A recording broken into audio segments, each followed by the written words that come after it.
अस्सलाम वालेकुम दोस्तों, कैसे हैं सब।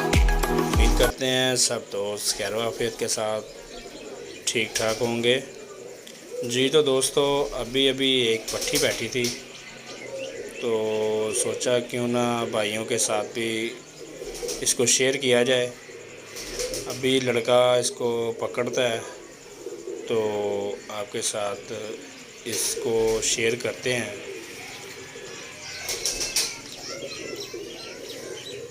जी तो दोस्तों, ये इसकी आँख है, चेक करें। रेड कलर में इसकी आइज़ है, ठीक है। दूसरी आँख भी देखें, ये देखें ज़रा। अभी किसी ने नई नई छोड़ी थी, लाफरी हुई है, ठीक है। कलर भी लगा हुआ है माशाल्लाह। पट्टी बहुत अच्छी है, जिस दोस्त भाई की भी हो वो इसकी निशानी बता के तो ये अपने वापस ले सकता है। दोस्तों, मेरे चैनल को सब्सक्राइब ज़रूर किया करें, शेयर भी किया करें और घंटी का बटन भी दबा दिया करें।